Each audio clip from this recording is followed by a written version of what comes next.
Welcome to special analysis. నేను రమా మండవ. ఈరోజు అనాలిసిస్లో భాగంగా మనం తీసుకోబోతున్న టాపిక్ ఏంటంటే వైజాగ్ ఎంపీ టికెట్ విషయంలో జగన్మోహన్ రెడ్డి వినూత్న ఆలోచన చేశారు. బొత్స సత్యనారాయణ వైఫ్ అయిన బొత్స ఝాన్సీకి ఈ రోజున ఆ టికెట్ ఇవ్వడం జరిగింది. ఆల్రెడీ అనౌన్స్ కూడా చేస్తున్నారు.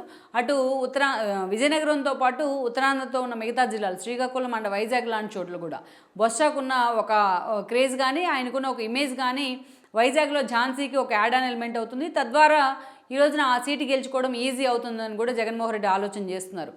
సో ఈరోజు ఝాన్సీని అక్కడ అభ్యర్థిగా నిలబెట్టడం ద్వారా జగన్మోహన్ రెడ్డి ఒక కొత్త చర్చకి తెరలేపారని అనుకోవాలి. అయితే అదే స్థాయిలో అటు ప్రతిపక్ష పార్టీలు కూడా ఫోకస్ పెట్టాయి ఈ వైజాగ్ సీటు మీద. అదే సమయంలో కొంతమంది ఇండివిజువల్స్ కూడా ఫోకస్ పెడుతూ వస్తున్నారు. ఈ క్రమంలోనే ఈ రోజున అక్కడ తురగా శ్రీరామ్ పేరు చాలా ప్రముఖంగా వినిపిస్తోంది. రాష్ట్ర శ్రీరామ్ సేన అధ్యక్షుడిగా కూడా ఉన్నారు ఆయన ఒక బ్రాహ్మణ సామాజిక వర్గానికి చెందిన వ్యక్తి కూడా. సో ఆయన అక్కడ ఆ సీటు కోసం ఎప్పటి నుంచో చాలా సీరియస్గా ఎఫర్ట్ పెడుతూ వస్తున్నారు. అక్కడ జనంతో కూడా మింగిల్ అవుతూ వస్తున్నారు. పూర్తి స్థాయిలో ఎలాగైనా అటు పార్టీల నుంచి తనకు టికెట్ దక్కకపోయినట్లయితే ఆయన అంత సీరియస్గా కూడా పార్టీల తరపున ఫోకస్ అయితే పెట్టలేదు తనకు టికెట్ కావాలని. బట్ ఎలాగైనా సరే ఆ రేస్లో ఉండాలని చాలా సీరియస్ ఎఫర్ట్ పెడుతూ వస్తున్నారు. ఇండివిజువల్గానైనా ఈరోజు బరిలో దిగే ప్రయత్నం చేస్తున్నారు శ్రీరామ్ సేన అధ్యక్షుడైన తురగా శ్రీరామ్. అందుకు కారణాలు కూడా ఉన్నాయి.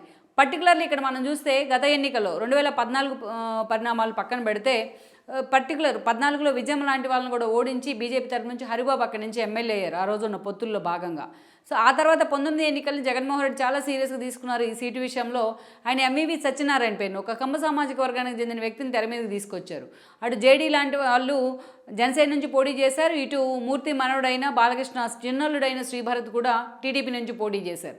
బట్ అప్పుడున్న క్యాలిక్యులేషన్స్లో జగన్మోహన్ రెడ్డి వేవ్ కావచ్చు అండ్ దెన్ జనసేన ఓట్ల చీలిక కారణంగా టీడీపీకి కూడా లాస్ అయింది. శ్రీభరత్ ఓడిపోయి ఉన్నారు అండ్ జేడీ కూడా ఓడిపోయారు. ఎంఈవి ఎంపీ అయ్యారు. ఎంఈవి ఎంపీ అయిన తర్వాత ఉత్తరాంధ్ర బాధ్యతలను విజయసాయిరెడ్డికి అప్పగించారు జగన్మోహన్ రెడ్డి. వీళ్ళిద్దరి మధ్య అనేక భూ ఆక్రమణల ఆరోపణలు కానీ అనేక కేసులు కానీ వాళ్ళిద్దరూ ఆధిపత్య పోరు కానీ పార్టీని ఒక సఫికేషన్కి అయితే గురి చేసింది. ఏకంగా ఎంవీవీ ఫ్యామిలీ మెంబర్స్నే కొంతమంది కిడ్నాప్ చేయడం కూడా ఒక సంచలనమైంది జాతీయ స్థాయిలో.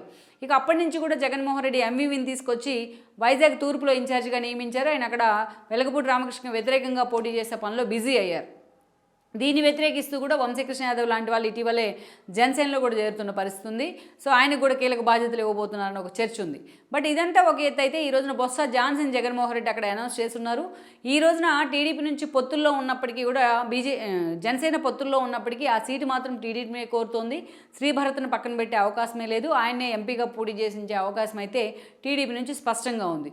వేరేజ్ బీజేపీ విషయానికి వచ్చినట్లయితే కూడా పురంధేశ్వర్ ఆ రేస్లో ఉందనే ప్రచారం జరిగినప్పటికీ జీవీఎల్ నరసింహారావు మాత్రం చాలా సీరియస్గా అక్కడ ఫోకస్ పెట్టారు. చాలా ప్రీడామినెంట్గా అక్కడ బ్రాహ్మణ సామాజిక వర్గం ఎక్కువగా ఉన్నారు ఓటర్లు. రేపు భవిష్యత్తులో అక్కడ గెలుపు ఓటములు నిర్ణయించే స్థాయిలో కూడా బ్రాహ్మణ సామాజిక వర్గ ఓటర్లు ఉన్నాయి పలు కాన్స్టిట్యున్సీలో.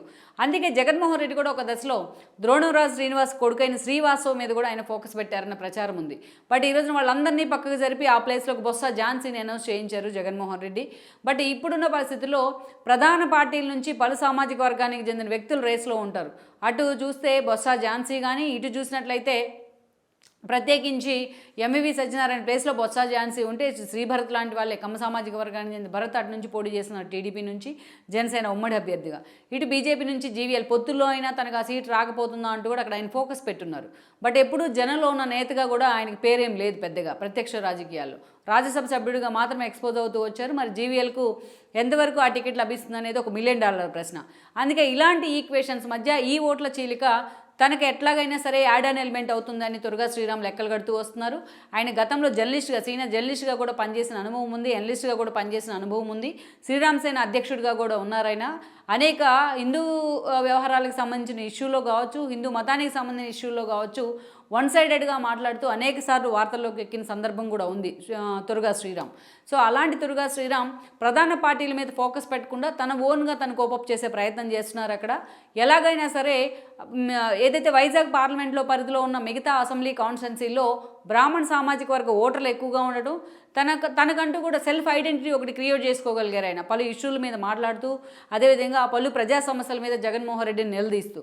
సో ఇలాంటి సిచ్యువేషన్లో తనకు మిగతా పార్టీల సపోర్ట్ ఉంటుంది, మిగతా పార్టీలో వెక్స్ అయిపోయిన ఓటర్లంతా కూడా తనకు ఎలాగో యాడ్ అండ్ ఎలిమెంట్గా మారుతారని తురగా శ్రీరామ్ లెక్కలు కడుతూ ఉన్నారు.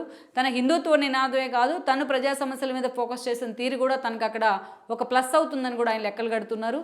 అందుకే ఎలాగైనా సరే ఈరోజు ఇండిపెండెంట్గా అక్కడ ఆయన పోటీ చేయబోతున్నారు. ఒక సంచలనానికైతే, ఎందుకంటే ప్రధాన పార్టీల నుంచి అటు అర్ధబలం అంగబలం పుష్కలంగా ఉన్న నేతల మధ్య అతి సామాన్య వ్యక్తిగా ఉన్న తురగా శ్రీరామ్ ఈరోజు పోటీ చేసి వార్తల్లో కూడా ఎక్కబోతున్నారని కూడా ఒక సమాచారం ఉంది.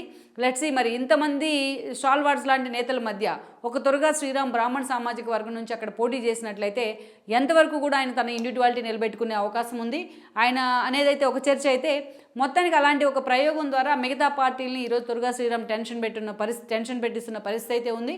లెట్స్ సీ మరి ఈ పరిణామాలు ఎన్నికల నాటికి నిజంగా తురగా శ్రీరామ్ రాజకీయ భవిష్యత్తును ఏ మలుపు తిప్పబోతాయనేది మనం చూడాల్సి ఉంది. ఈ వీడియో మీకు నచ్చినట్లయితే please share, like and subscribe R24 Telugu.